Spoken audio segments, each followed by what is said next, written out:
I'm Elly. I'm the clinical director at COM, which is an agency that works for the healthy development of children. This is my colleague Hannah, also from COM. And one thing about talking last is that we have the opportunity maybe to pull some of the threads together, some of the different things that people have said. I was really interested in what Will said about concentration camps and Viktor Frankl in the concentration camp, because growing up in a violent home has been likened to being in a concentration camp. In the best book that we have on, that I think that we have on the subject of trauma, Trauma and Recovery by Judith Herman. So we're going to talk a little bit about what that's like, and from a child's point of view of growing up in a violent home. And this might surprise you, but actually watching parents being unsafe is worse for a child's development than being physically harmed himself or herself. A 6-year-old boy said to one of my colleagues the other day, she was giving a talk to children about how to keep themselves safe. What is good touch? What is bad touch? And at the end of her talk, she asked for some feedback. She said, okay, give me some examples of bad touch. And this 6-year-old said to her, when someone breaks your heart. And that shows you that the force of emotions can be more powerful than actual physical violence. We had one statistic, for those of you interested in statistics, that 40% of women had experienced physical violence by their domestic partner at one point, or their intimate partner at one point or another.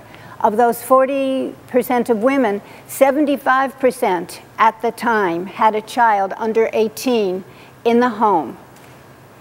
Actually, domestic violence often begins during the first pregnancy, since pregnancy disrupts the equilibrium in a relationship between a couple, and it forces change.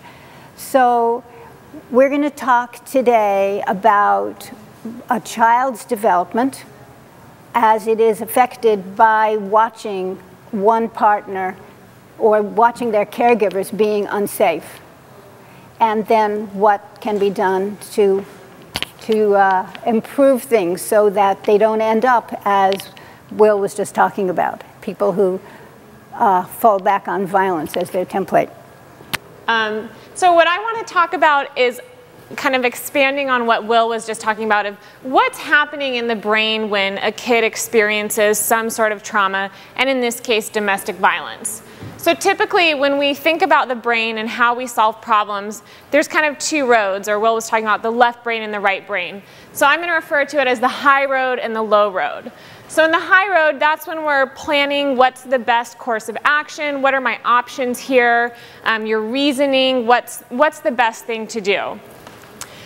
Alternatively, there's what we call the low road, and that's that instinctual part of our brain that's just reacts. Like, we don't have time to think about what's the best thing to do, I just need to react. And that's what our brain goes to when we need to stay safe. So if you're in any situation where your safety is threatened, we go in the low road. We have a rapid response, we fight, freeze, or flee. So, you know, when there's triggers such as domestic violence or anything that's cueing the person that there's a dangerous situation here, that's when our brain goes into that low road response. Very rapid, what do I do here to keep myself safe? Okay, so just a little more about what happens in the body when you're experiencing that kind of stress. So that rapid response part of your brain is sending signals to your glands and saying, hey, we're in a stressful situation, and those glands are releasing stress hormones into your body. So kind of pumping hormones into your body to get you ready to fight or freeze or run away. And what's happening is clearly, you know, our stress levels skyrocketing in those moments. We're getting ready to respond. And that's what happens, you know, when you're potentially, or when a child is in a domestic violence situation. And then eventually, our stress level comes back down. Except for somebody that is chronically exposed to domestic violence, or that has experienced severe trauma, even just one episode, that stress response gets triggered much more easily. And so instead of just kind of getting stressed and coming back down, they're getting chronically very skyrocketed in their stress. So their body is responding to things that might not necessarily be dangerous, but that system is so sensitive now that they're pumping out those stress hormones much more often. So things that were at one point adaptive, right? Because in a safety situation, it's very adaptive for your body to have that stress response. But then these turn into maladaptive traits. Because then in situations that aren't necessarily dangerous, your body is responding in the same way and escalating that stress, pumping out stress hormones. So these adaptive states become maladaptive traits for these people. And that leads to all sorts of problems, as you can see here. So emotional problems, being very reactive, behavioral, being impulsive and aggressive, because again, you're spending a lot of time in that lower part of your brain. Having cognitive problems, so difficulty staying attention, being really hypervigilant, constantly looking out for where is the danger. Trouble organizing because you're not in that planning and organizing part of your brain. And clearly all of this is going to lead to academic problems for kids.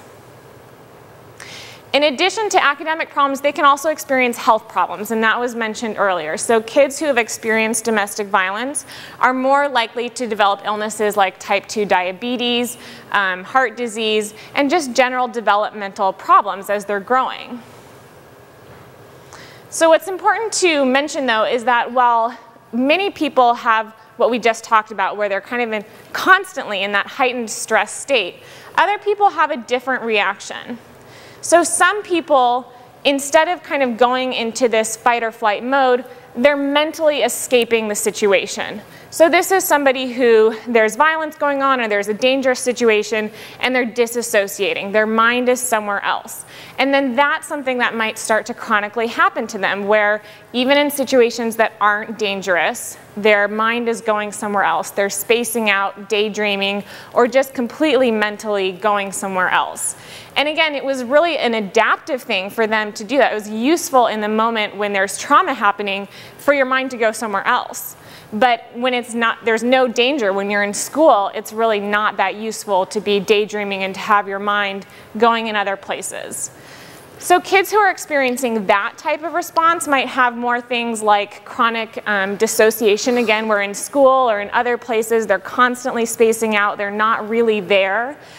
Depression, and then their behavioral problems might look more like withdrawal. They're not interacting with peers, and they might feel helpless. So we just are going to kind of go through the different age ranges of what might this look like in different ages. So how would, if a child has experienced domestic violence, how is that going to show up? So in infants, I hear a lot of parents that call and say, my child was so young. They were so young. There's no way that the domestic violence affected them. But what we actually see is that even if they are that young, they can have impaired attachment. It's harder for them to trust caregivers and develop that bond. They might have poor sleeping habits or eating problems, and they are at higher risk for physical injury. And then in toddlers, so they're a little older now, walking around, they might have delayed language skills. They might not be as curious. They don't feel as safe, so they're not willing to explore in the way that a normal toddler might do. And they might not be as social. They might really avoid getting to know new people or other toddlers that they see because, again, they're not feeling safe. As we move on to preschool students, again, that common theme of not feeling safe, they take that with them. Having separation anxiety from their caregivers or anxiety meeting new people. And they might do things like maybe for years, it's been a long time since they've wet their bed, but all of a sudden when they start witnessing domestic violence, or not even witnessing, there just starts to be domestic violence in the home and they can sense that tension, they might have some regression back to those behaviors of bedwetting or wanting a bottle again. And they might also not be able to sleep well or have nightmares. And how about school-age children? As they get a little older, we see a wide range of possible effects of domestic violence. So things like not really wanting to cuddle, again, having a hard time bonding with other people, maybe blaming themselves for the violence or the things that are going on in the home. Identifying with one of the parents, so maybe having some behaviors that suggest they're falling into a victim role or a perpetrator role. Not performing well in school, again, not interacting with peers very much. And they might have a lot of physical complaints. My head hurts, my stomach hurts, those kinds of things. And then finally, how about our teens? What's going on with them when they've grown up in a household where there was domestic violence? They might not attend school as much, they might skip classes, they're at an increased risk of substance abuse. They're using substances to deal with the emotions that they may not have learned how to deal with. They might have sexual activity earlier than they would have otherwise, not great relationships with parents and family members, not developing those trusting relationships, not forming good relationships with peers or being really aggressive towards certain peers. And then they're at an increased risk for running away, dating violence themselves, or an early pregnancy. So what can be done about this? What do we do as concerned relatives, as concerned community members to help? The first thing to remember is that it's not the child's fault for not behaving in the way that we want. It is the result of being exposed to an unsafe situation. We're trying to stop that shame and blame from the very beginning. That's already been referred to. The child may not have a caregiver who is really present for him or her because the caregiver is so busy trying to cope day to day, is paying attention to basic survival rather than the child's social and emotional development. And because domestic violence can often be a matter of isolating somebody from family or other supports, that can also impair the caregiver's ability to be present for the child. What can you do to help? Well, providing a safe place for the child, learning to understand that the child is under stress and is perhaps regressed. One thing that Hannah mentioned, but we see a lot, is the inability to separate from the victimized caregiver.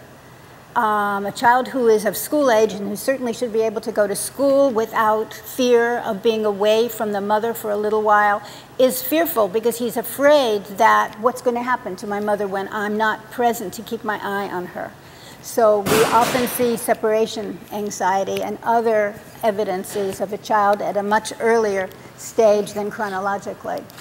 And also you want to help a child express feelings, naming and expressing feelings, especially expressing vulnerable feelings, because as what Bill, I guess, said before, oftentimes what's on top of the unexpressed vulnerable feelings is anger, something defensive, something striking out. It's kind of an aggressive defense. Catch the child being good, recognize the child's strengths and accomplishments, and model good communication techniques, nonviolent conflict resolution, and especially nonviolent child rearing practices, disciplinary practices. So also, as has been referred to, at COM we have a lot of services for children who've been exposed to domestic violence.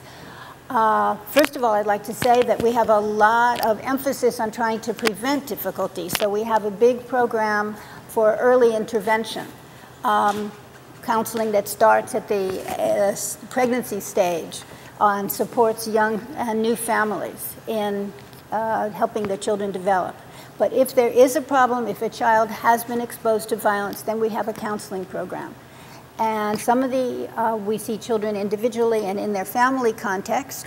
And some of the things we work on are helping a child express feelings, name and express feelings, helping the child learn how to self-soothe, And very important, helping a child recognize that what happened was not his or her fault, and there's no responsibility in the child's part, either for causing the problem or for fixing the problem.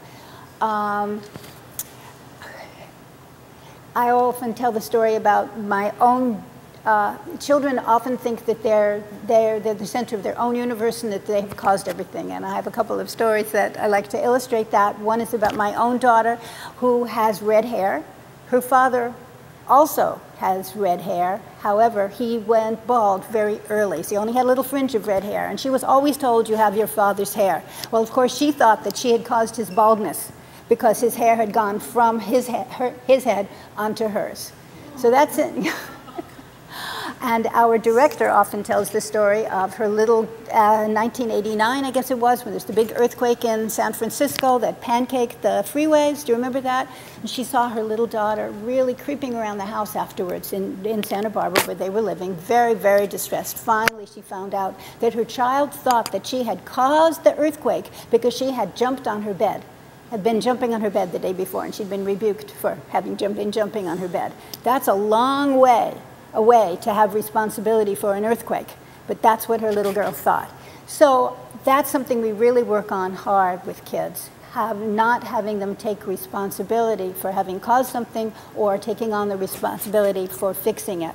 And of course, lots of times, quarrels between parents center around something having to do with the child. One parent is rebuking the other parent, doesn't like the way the parent is treating the child, thinks the parent is too lax or something. So the child feels, I caused that outbreak of violence, and then maybe my father was taken away and is in jail, et cetera, and it grows from that. So we work on that kind of issue in individual counseling. We also have groups for children who've been exposed to domestic violence. These groups are kind of arranged by age clusters, and they give the children a chance to talk about this experience with other children of a similar age who have experienced the same type of issue in their own homes. Because again, there's so much isolation, so much shame involved in domestic violence that it's very freeing for a child to find out, I'm not alone, there are other people who've been through the same thing. So our services at COM are available to people without any issue of ability to pay. Many of our services are free, and they're always free if a family has a financial problem with paying. We have services all our services are in English and in Spanish as well. We're open every night. We have services in the home, so transportation shouldn't be a barrier for people. So we try to be as available as possible. I have a lot of material about our services on the table back there. Thank you for your time. Any questions for Hannah or for me? Yeah.